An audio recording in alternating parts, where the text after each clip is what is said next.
Boa noite. Estamos mais uma vez em um culto ao ar livre aqui no dia 17 hoje, 17 de junho de 2024, pregando o Evangelho de Jesus Cristo em uma série aqui no Evangelho de Marcos. O Evangelho de Marcos, ele começa dizendo que é o início do Evangelho de Jesus Cristo, Filho de Deus, e vai mostrar também o início da execução do plano de Deus, que foi planejado desde a eternidade passada. É dito na Bíblia que o plano de Deus para a nossa salvação, ele foi planejado desde a eternidade passada, antes da criação dos mundos, dos universos. Deus planejou a nossa salvação. É o projeto mais importante da Terra. É o projeto do Reino de Deus. O Evangelho de Marcos, eu peço que você abra para o capítulo 1. Evangelho de Marcos, capítulo 1.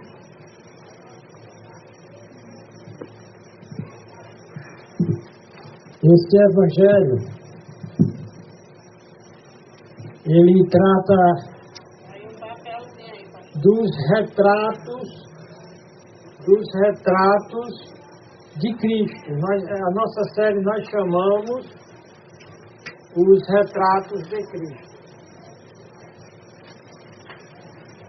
E estamos em Marcos porque ele, de modo rápido, ele vai passando por várias fases desse plano da salvação de Deus para o homem. Hoje o vento aqui está bem favorável para o calor, mas para quem está folheando papéis na Bíblia, ele fica fechando. Mas Marcos, o capítulo 1, princípio do Evangelho de Jesus Cristo, Filho de Deus. E então o evangelista Marcos é inspirado pelo Espírito Santo para ir para as profecias. A profecia que fala do precursor de Jesus Cristo, o Iocanã, que é o precursor. Então, na realidade, quando você vai lá para o 3:1 de Mateus, você vai encontrar esse precursor. Nós falamos na última semana, na última segunda-feira, que ele vinha preparar o caminho de Jesus Cristo e que ele era muito importante.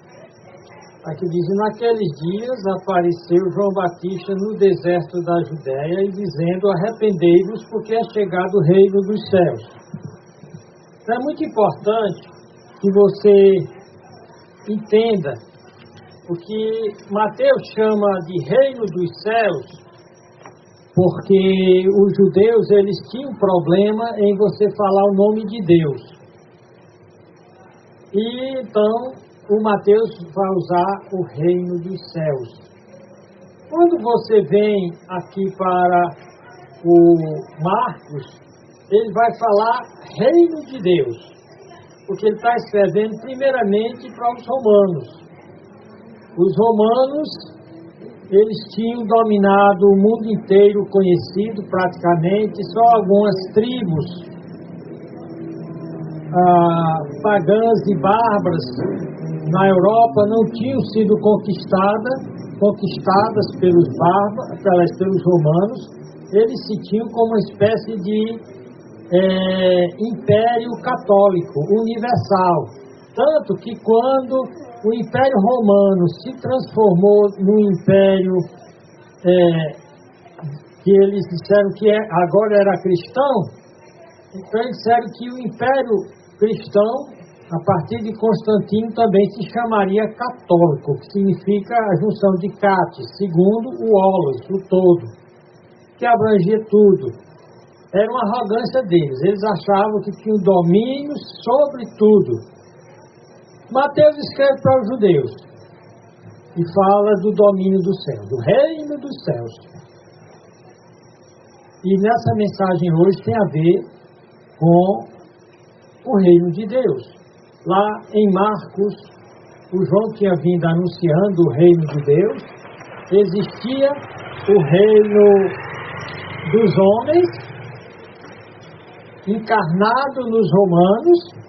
Eles se tinham como o Catiolos, o reino universal, que estava no controle de tudo.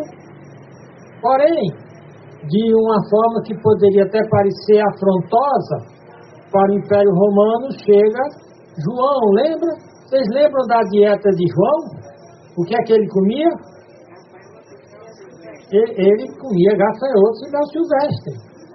E a roupa dele não era de luxo, era uma casaca de couro.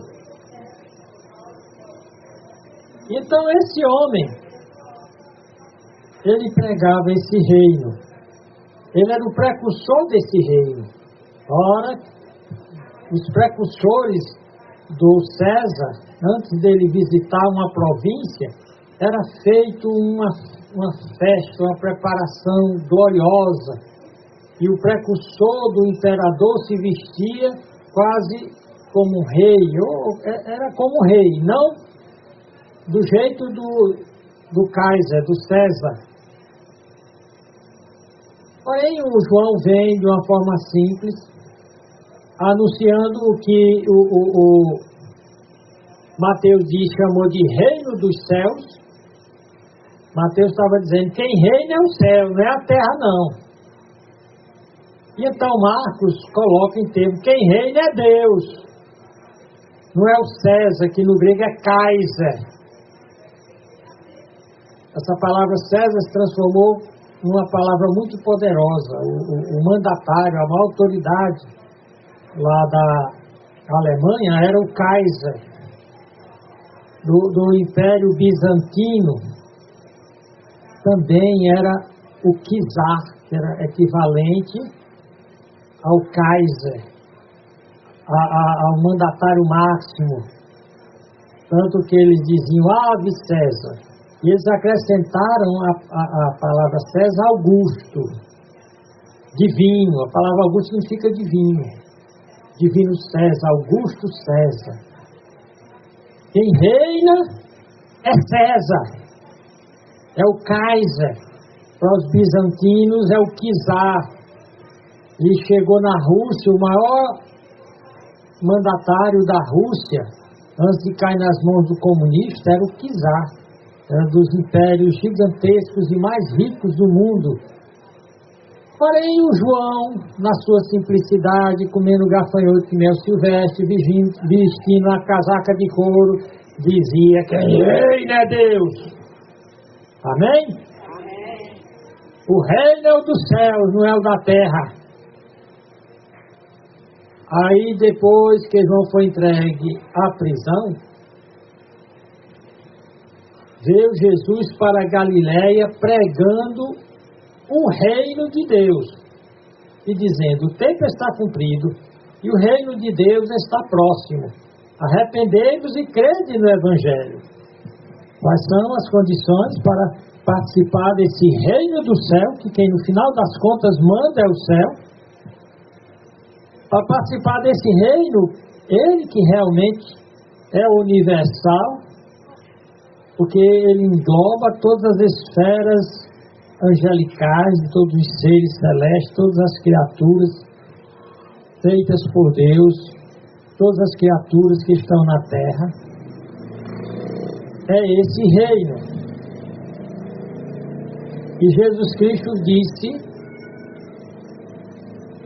aqui diz que Jesus, Marcos disse, lá na Galiléia, estava pregando o reino de Deus. E o que era que Jesus dizia?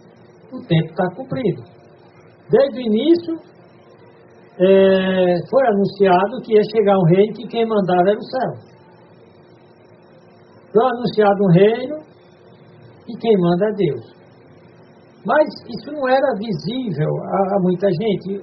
Em alguns momentos foi visível quando Deus enfrenta o maior potentado da terra, que eram os egípcios, e através de 10 pragas, Deus mostrou que quem mandava era ele, não era o faraó.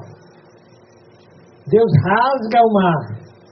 Os cananeus eram povos guerreiros, eram povos perversos, maus, que queimavam os filhos em sacrifício para obterem boas colheitas. Eles eram maus, eles ofereciam as filhas em sacrifício, eles entregavam as filhas para serem prostitutas do templo, para que eles fossem favorecidos. Eles eram extremamente maus e perversos, mas eram muito aguerridos, eles eram muito poderosos. Porém, Deus mostrou para ele que não tem poder, que Deus não vença. E Deus venceu os cananeus. Os filisteus, eles chegaram na Palestina dominando a arte do ferro. O povo de Israel não dominava o ferro. Então, quem dominava o ferro ganhava a guerra. E por várias vezes, o povo filisteu dominando a metalurgia, a melhor tecnologia da época para vencer guerras, que era o ferro, ia para cima dos judeus, e Deus mostrou isso de uma forma exemplar. Quem reina é o céu.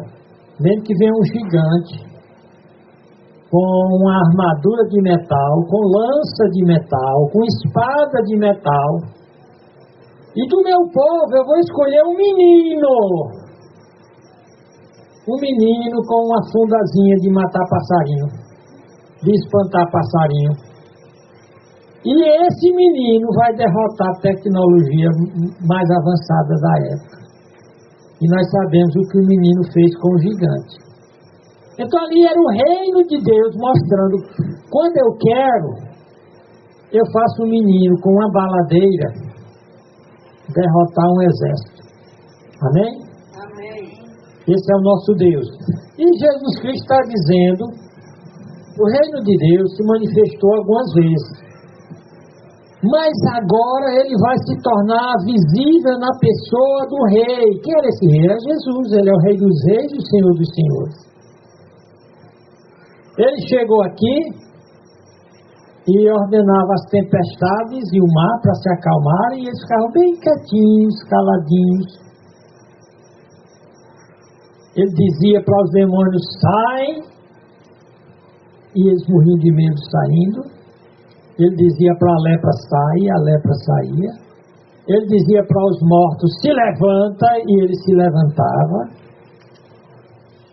Então, o tempo está cumprido, o reino de Deus está próximo. E como é que eu entro nesse reino? Tem a ver com o pecado, e o único jeito de ser salvo do pecado. Ele diz, arrependei-vos, né, dos vossos pecados e creia no Evangelho.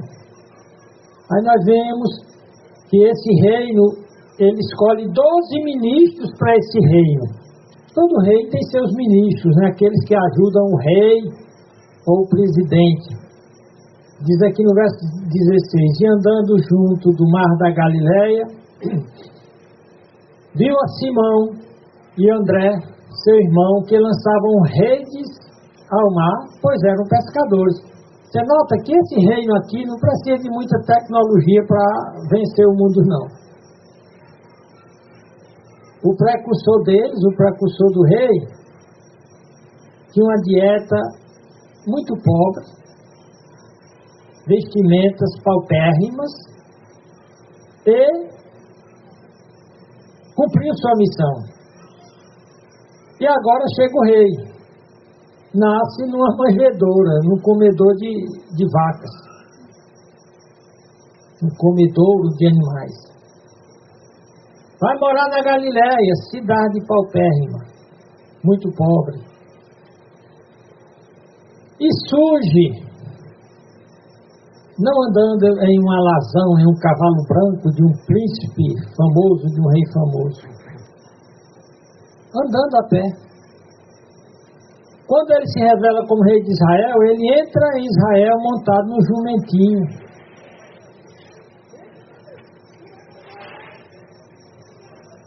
Mas não tem reino maior nem mais poderoso. Ele é o único rei que podia chegar diante de uma tumba, de uma sepultura que nem a de Lázaro, e o defunto já estava morto há 4 dias. E ele orava ao Pai Celestial, e com sua autoridade ele dizia: sai, Lázaro! E aquele defunto podre, já os vermes se manifestando, ele se levanta curado, cheiroso, só atado com as faixas para se saber que era Lázaro mesmo. Então, essa é a presença do reino de Deus. Alguns ficam perguntando: reino de Deus ou reino dos céus? Alguns querem fazer uma diferença, mas a rigor, se você pegar pelo que o próprio texto diz, o reino de Deus diz que quem reina é Deus. E o reino dos céus mostra qual é a esfera do universo, qual é a esfera que governa o universo. E esse reino dos céus, ou reino de Deus, é o tema central da pregação de Jesus. Os 3 primeiros evangelhos são chamados evangelhos sinóticos, que são Mateus, Marcos e Lucas. Embora Marcos tenha sido o primeiro a ser escrito, foi colocado na Bíblia Mateus em primeiro lugar. Então nós vimos que Mateus usa a expressão reino dos céus, na maioria das vezes. Marcos e Lucas falam sobre o reino de Deus, que tem o mesmo sentido de reino dos céus, ainda que para nós se torna até mais claro dizer que quem reina é Deus. A palavra reino, malkit, que significa reino, ou reinado, ou governo de Deus. A palavra malkut aparece 91 vezes no Antigo Testamento. Aliás, é no Antigo Testamento hebraico. E aparentemente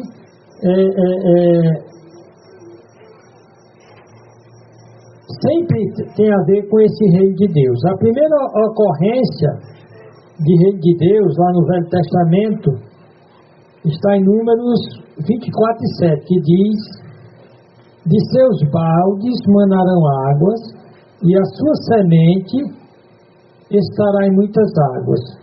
E o seu rei se exaltará mais do que Agag, e o seu reino será levantado. Então, o que significa lá no Velho Testamento essa palavra reino, malkut, ou governo? Primeiramente, significa o território do reino, para mostrar as riquezas da glória do seu reino e o esplendor da sua excelente grandeza. Conforme diz lá em Esdras 1:4, se referindo ao reino de Assuero. Então ele dá um banquete de 80 dias para mostrar a glória do seu reino. Também é usada essa palavra reino lá em Assuero para mostrar quando ele subiu ao trono. Quando o Mardoqueu diz para Esther que se ela não tivesse coragem de enfrentar o rei, para falar em favor do povo judeu, o decreto feito pelo inimigo do povo de Deus e do reino de Deus, que era Agag, o povo de Deus, muitos iam ser massacrados, mas Deus iria usar outra pessoa para libertar o povo dele. Porém, o Mardoqueu diz: você se tornou rainha para esse momento.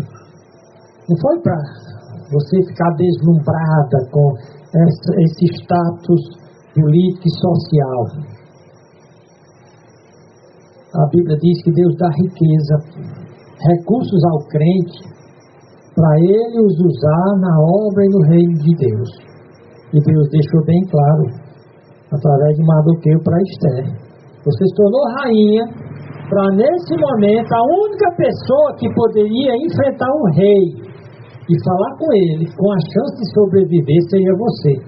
Porque o rei Assuero, da Pérsia, do Império Medo-Persa, ele era tão poderoso que ele tinha vários soldados perto dele. Qualquer pessoa que entrasse na sala do trono sem ele levantar o cetro, dando permissão, imediatamente aqueles soldados crivariam aquela pessoa de lanças.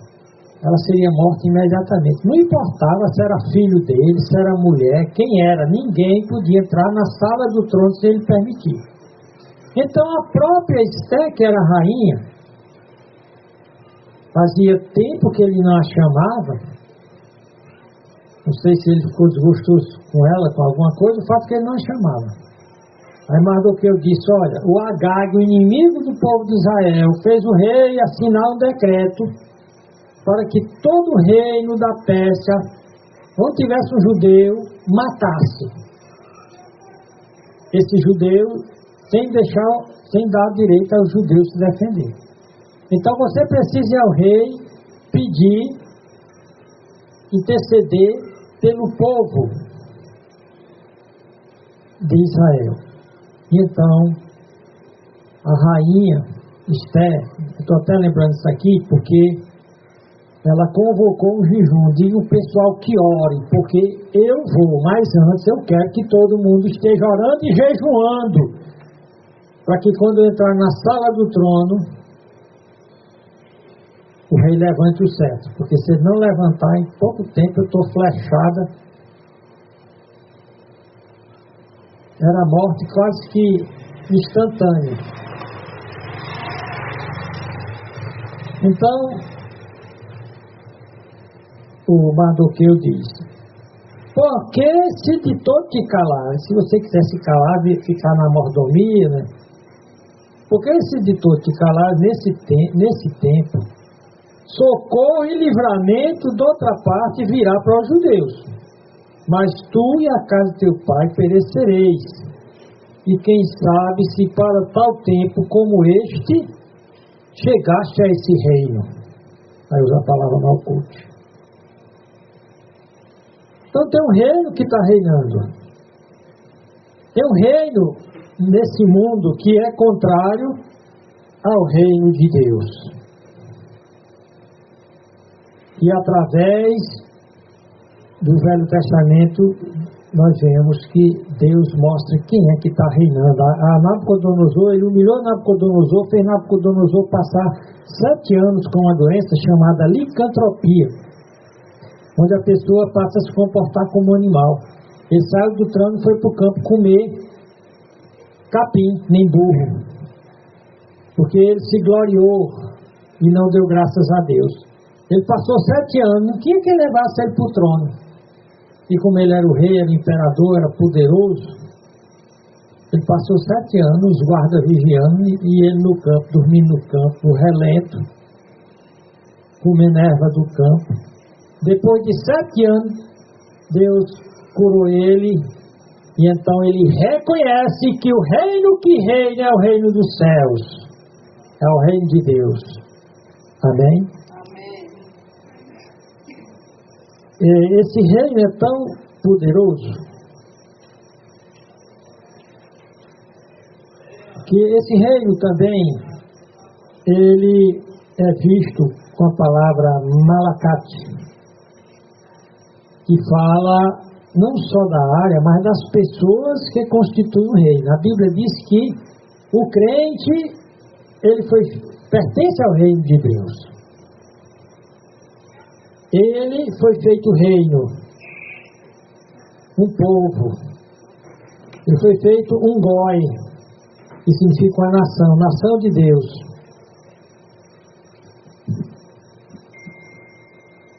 É muito importante saber o status do crente. Não tem status maior do que o status do crente. Então foi esse reino de Deus, que Deus disse para o povo de Israel em Êxodo 9:6, diz: e vós me sereis reino sacerdotal e povo santo. Isso mesmo vai ser dito para a igreja.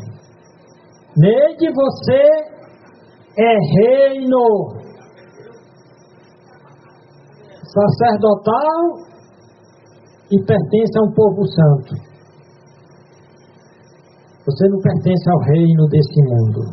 Vós me sereis reino sacerdotal e povo santo.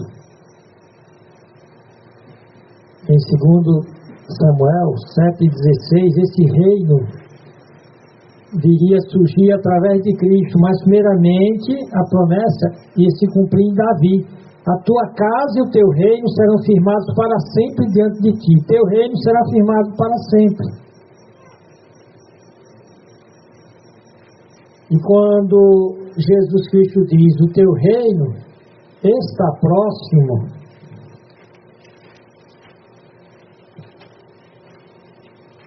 está dizendo que o rei visitou o rei, a presença do rei é o próprio reino. Ele era o símbolo do próprio reino. Em 1 Samuel 10:18 diz: assim diz o Senhor Deus de Israel: eu fiz subir a Israel do Egito e livrei-vos da mão dos egípcios e da mão de todos os reinos que vos oprimiam. Ou seja, não tem reino que vá contra o reino de Deus. E aqui que Marcos está dizendo que Cristo veio pregando o reino de Deus. No reino de Deus, se no hebraico é Malakut, no Novo Testamento, no grego, é Basileia. Todos aqueles sentidos que tinha no Velho Testamento, de que quem governava era Deus, e que Deus tinha um povo aqui na terra que ele considerava o seu reino, seus sacerdotes e povo santo. Portanto, essa palavra reino, ela é muito importante. Eu pertenço a um reino. Eu pertenço a um rei. Ao Rei Jesus Cristo. O Rei dos Reis e o Senhor dos Senhores.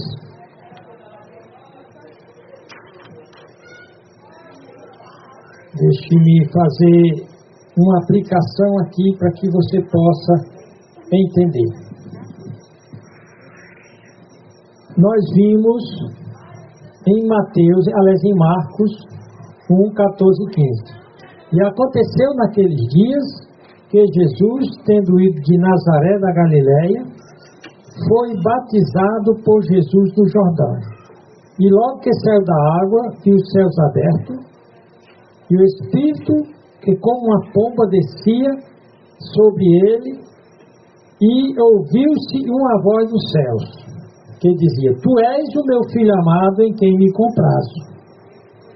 Então Jesus Cristo está para começar o seu ministério. Ele é batizado. Ele agora vai enfrentar Satanás como homem, não como Deus. Jesus Cristo nunca enfrentou a Satanás como Deus, porque como Deus o diabo não tem a menor chance com ele. Mas aqui ele está como homem, ele está encarnado. E aqui é dito que logo o Espírito Santo o impeliu para o deserto. E ali esteve no deserto 40 dias tentado por Satanás. 40 dias sendo tentado, o diabo oferecendo a ele muitas coisas. Ficaram registrados pelo menos 3 ocasiões em que 3 propostas do diabo para ele, que ele respondeu com a Bíblia. Marcos não as menciona.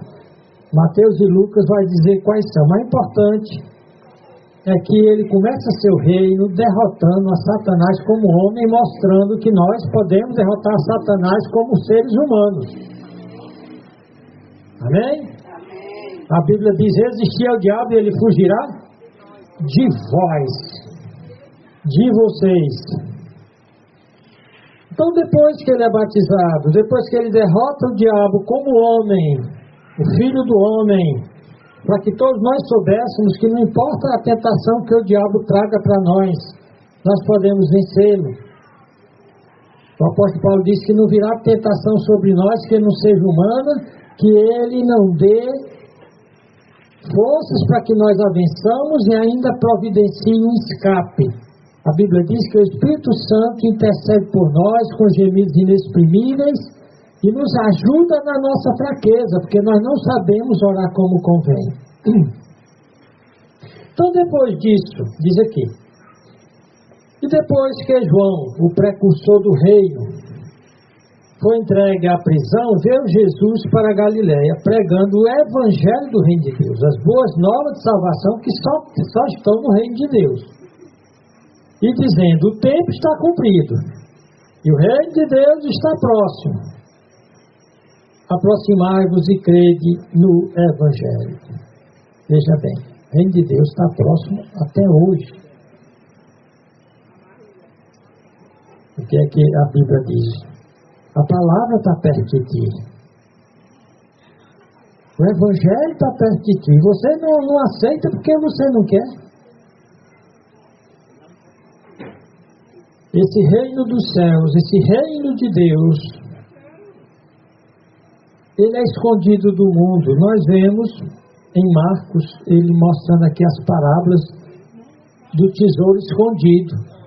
Tem muita gente que não está consciente que existe esse reino maravilhoso e poderoso. Esse reino que na semana passada, o meu neto estava numa situação perigosa na UTI, e nós da igreja oramos e jejuamos por ele. E pouco tempo depois, ele está em casa já. Alegre, feliz, e eu temi pela vida dele. O mundo não conhece esse reino. Esse reino está escondido por ignorância culposa dos homens, porque o Evangelho está sendo pregado em todo canto. No canal da Igreja Voz Bíblica na internet tem mais de 700 mensagens falando desse Evangelho. Mais de 700 mensagens. Ele está escondido porque o homem prefere ser ignorante do reino de Deus. Porque o homem procura afastar Deus de si. A Bíblia diz que o nosso pecado faz separação entre nós e Deus. O próprio Deus se afasta daqueles que optam viver no pecado. E a própria Bíblia diz que se nós começamos a pregar o Evangelho e alguém zomba, a Bíblia diz: não jogue as pérolas do Evangelho para os porcos. Então, esse Evangelho, ele está disponível, mas para que alguém entenda. Ele é um tesouro, é a melhor coisa que alguém tem. Enquanto a pessoa não aceita o Evangelho de Cristo,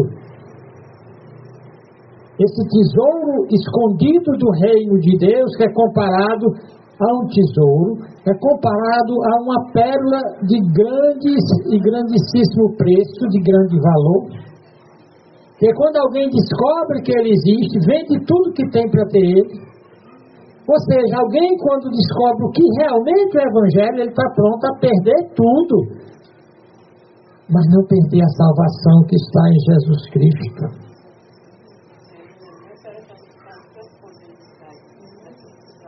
Esse Evangelho, portanto, Deus disse, não é para brincadeira. Não é para chacota, não é para piadinha. Se você vai pregar o Evangelho, alguém vem com piadinha, quando você quiser levar a sério, eu falo com você desse. Isso aqui é muito precioso. para entregar aos cães. A Bíblia chama de cães, quem zomba do Evangelho. Deus não confia seu tesouro aos cães. Deus não compartilha das suas intimidades com os cães. Ele compartilha com aqueles que o buscam com fé. Aqueles que têm fé, Ele dará esse reino. Aquele que tem, Ele dará mais. E aquele que não tem fé, não quer ter fé, até isso, tudo que ele tem, ele perderá.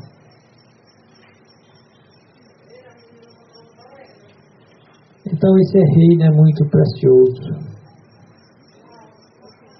Esse reino é a coisa mais gloriosa que existe. A Bíblia tem muitas ilustrações sobre ele. Esse reino, ele é descrito, uma pequena descrição aqui em Apocalipse 5. Abra sua Bíblia para lá. Apocalipse capítulo 5.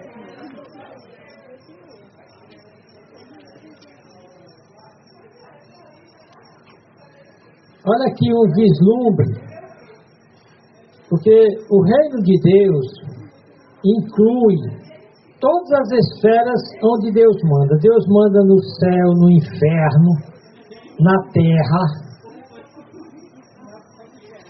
Esse é o reino de Deus.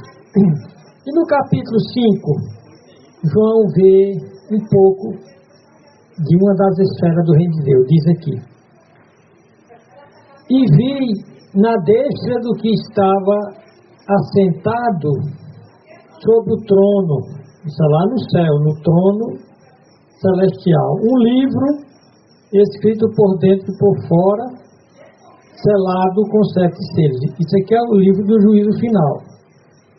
E vi um anjo forte bradando com grande voz: quem é digno de abrir o livro e desatar os seus selos?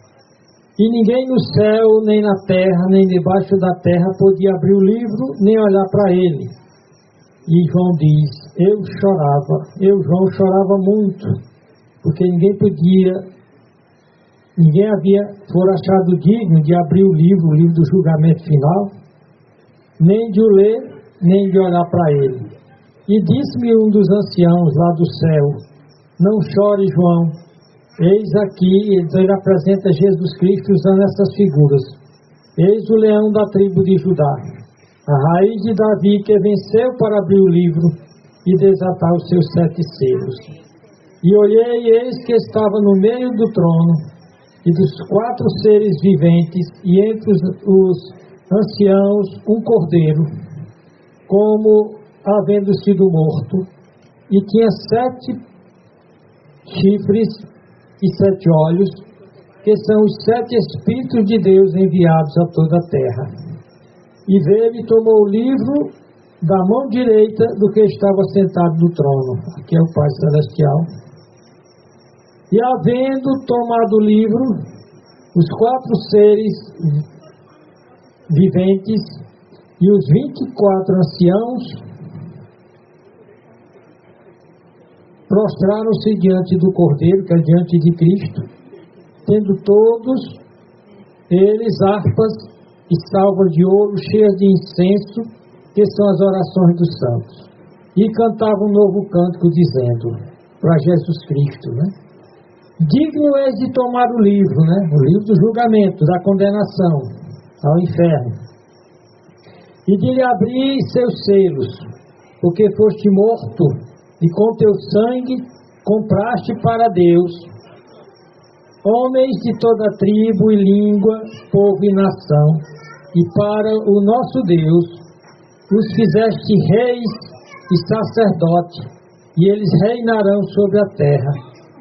E olhei e ouvi uma voz de muitos anjos ao redor do trono e dos seres viventes e dos anciãos, e era o número dele milhões de milhões e milhares de milhares, e com grande voz diziam: digno é o Cordeiro, ou seja, digno é Jesus Cristo, né, o que morreu na cruz, que foi morto, de receber o poder e riqueza e sabedoria e força e honra e glória e ações de graças. E ouvi a toda criatura que está no céu e na terra e debaixo da terra e que está no mar, e a todas as coisas que neles há a dizer, ao que está sentado sobre o trono, no caso o Pai Celestial, e ao Cordeiro, que é Jesus Cristo, o Filho, sejam dadas ações de graças e honra e glória e poder para todos sempre. E os 4 seres viventes diziam amém. E os 24 anciãos prostraram-se e adoraram ao que vive para todos sempre. Então esse aqui é o momento do reino de Deus, quando o reino de Deus vai triunfar completamente. O livro do juízo final, ninguém poderia abrir senão Jesus Cristo. Somente aquele que desse a oportunidade para a salvação de toda a humanidade poderia abrir o livro que condenaria toda a humanidade se rejeitasse a salvação. Então você percebe aqui que o reino de Deus, quando ele diz o reino de Deus está próximo, é porque não só está próximo a oportunidade de você se arrepender e crer no Evangelho e ser salvo, como também está próximo esse juízo final. Esse dia em que Jesus, que é o Rei dos Reis, o Senhor dos Senhores, a quem Deus confiou todo o julgamento, especialmente desses que rejeitaram o Evangelho do Reino, eles serão julgados um a um. Eles serão condenados. A Bíblia diz que eles serão condenados porque o seu nome não foi escrito no livro da vida do Cordeiro, ou seja, daqueles que se converteram a Jesus, que se arrependeram do seu pecado e se converteram a Jesus. A Bíblia diz que o mar dará os seus mortos, as sepulturas serão abertas.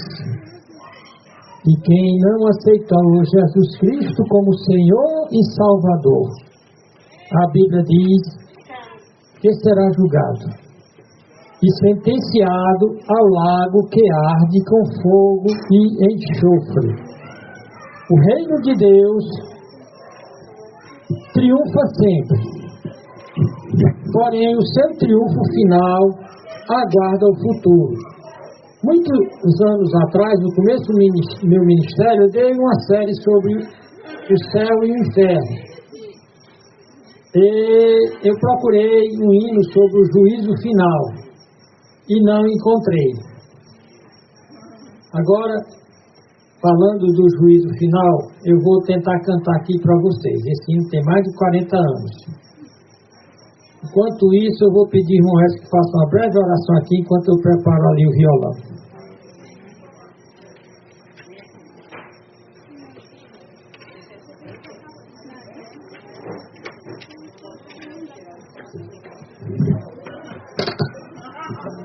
Senhor Deus, queremos agradecer aqui por nós este culto, nesta segunda-feira. Queremos agradecer a presença de todos. Que Deus possa nos acompanhar no nosso retorno para casa e abençoar nossas famílias. Te agradeço de novo em nome de Jesus Cristo. Amém. Saindo na caixa? Já saindo na caixa?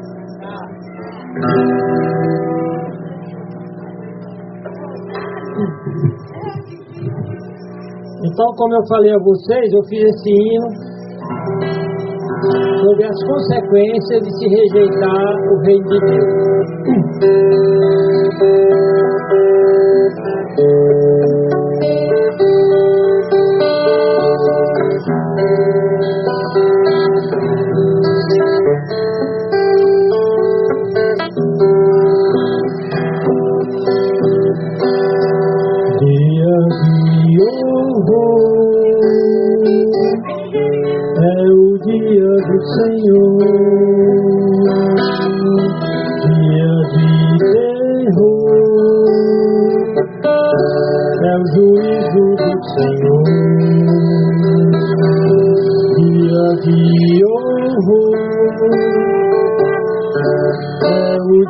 Do Senhor,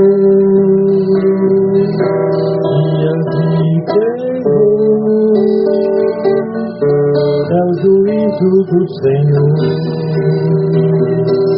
Quantos mortos pelas ruas, quantos corpos pelo chão,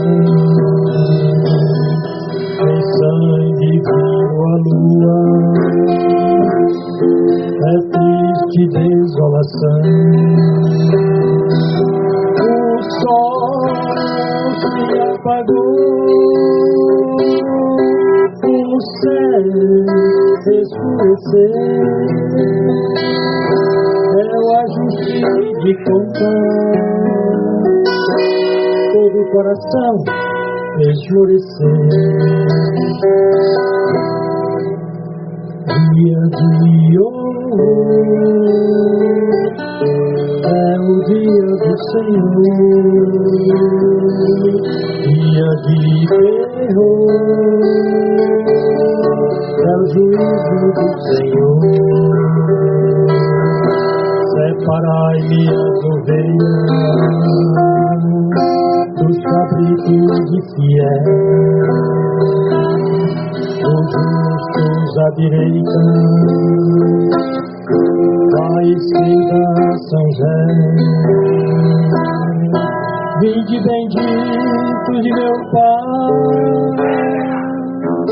que andaram na sua luz. Apartai de mim, maldito,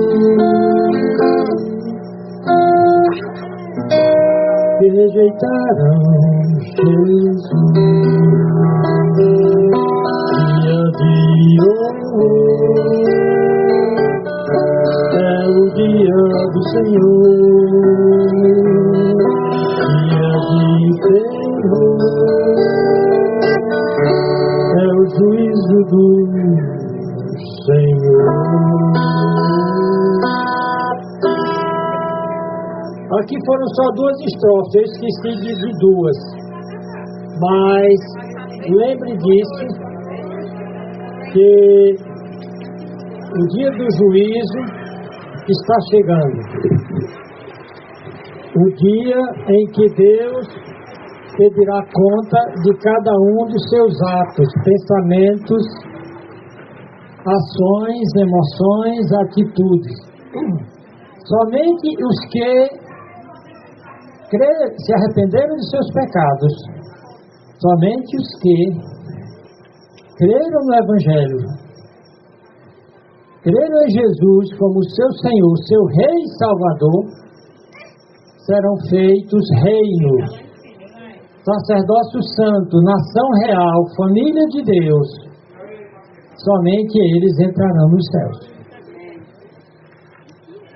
E quem não entrar, o hino que eu tentei cantar aqui, esse violão ele foi comprado recentemente, fazia anos que eu não tocava violão, e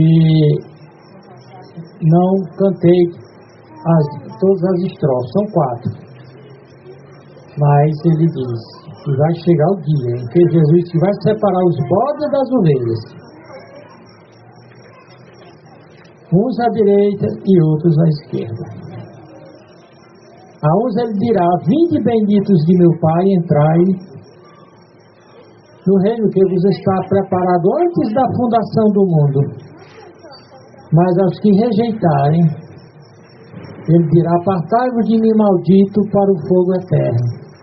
Alguém que nessa noite gostaria de se entregar a Jesus Cristo, se reconciliar com Deus, contemplar esse tesouro, é mais fácil ignorar. A maioria dos homens são ignorantes do reino de Deus.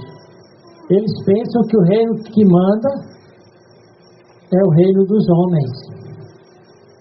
Porém, Deus diz: o reino do céu manda.